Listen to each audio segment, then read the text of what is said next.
एक शाम प्राची टीवी पर सीरियल देख रही होती है। तभी उसकी सास वहाँ आती है।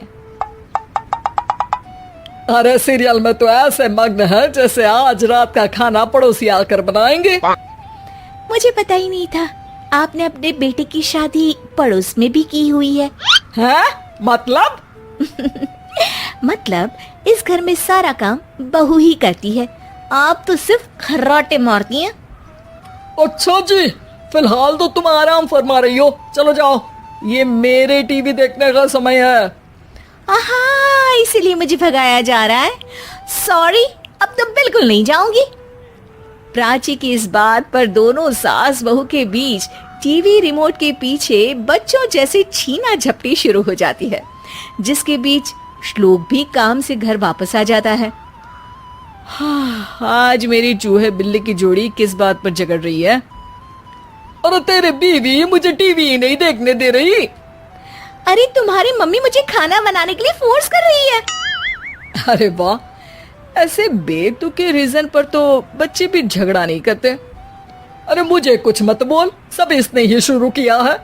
हाँ हाँ, जैसे आप तो बहुत दूध की धूली है ना। अरे बस दोनों चुप।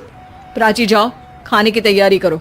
और माँ तुम छोड़ो, तुम्हें क्या बोलूं, शांति से अपना सीरियल देखो, मुझे दोबारा लड़ने की आवाज सुनाई नहीं देनी चाहिए। ऐसा बोलकर श्लोक वहां से चला जाता है, जिसके पीछे पीछे प्राची भी कुछ न कुछ बड़बड़ाते हुए रसोई में चली जाती है।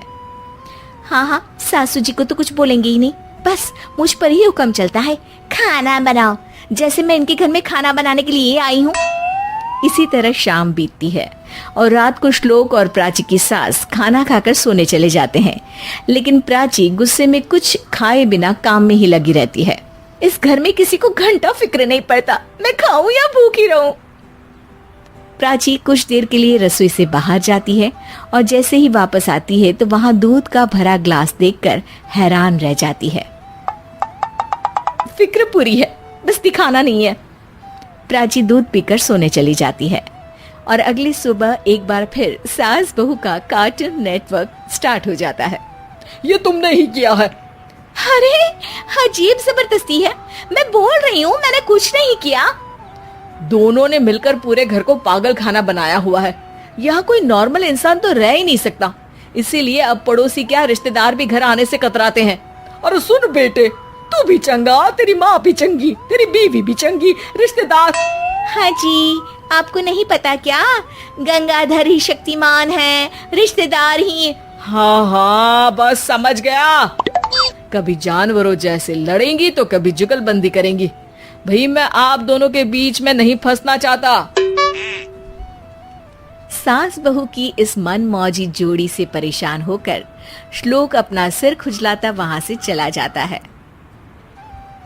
चलो अब मैं भी कीर्तन में जा रही हूँ। इस पर जैसे ही सास कमरे में अपना पर्स लेने जाती है तो वहां नाश्ते की प्लेट रखी देख मुस्कुराने लगती है और नाश्ता करके घर से बाहर निकलते हुए कुछ पैसे टेबल पर रख जाती है, जिसके कुछ देर बाद सिलेंडर वाला घर आता है।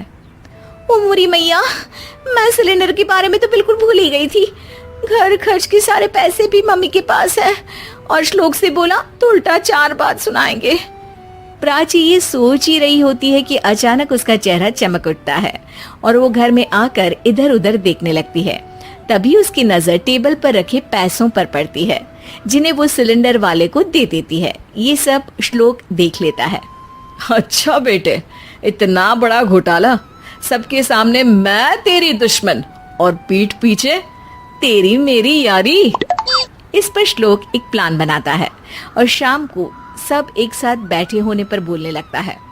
माँ, तुम दोनों की बहुत लड़ाई होती है, इसलिए मैं सोच रहा हूँ कि प्राची को उसके घर छोड़ाऊं, इससे वो भी खुश रहेगी और तुम भी। अचानक श्लोक की ये बात सुनकर सास बहू शौक से उसकी तरफ देखती हैं।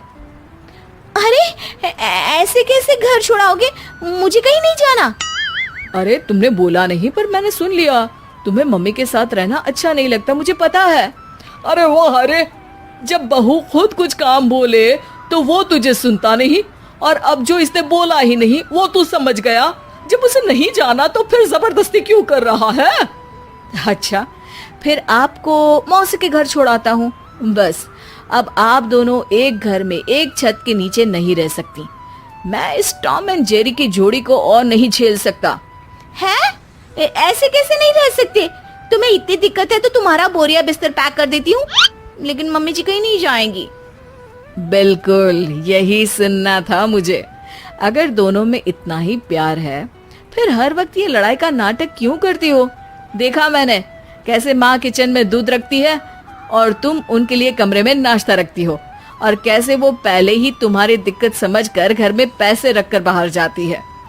अरे भाई, इतना ड्रामा तो डेली सोप में भी नहीं होता जितना तुम दोनों ने इस घर में फैलाया हुआ है। तू हमें टॉम एंड जेरी बोलता है ना, तो याद कर वो दोनों भी एक दूसरे को बाहर वालों की बुरी नजर से बचाने के लिए हमेशा सबके सामने लड़ते थे, लेकिन अकेले में दिक्कत के समय मदद भी तो करते थे।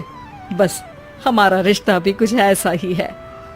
और वैसे भी अगर सास बहू में तू मैं नहीं होती तो दुनिया वालों को कहानियां कैसे मिलेंगी?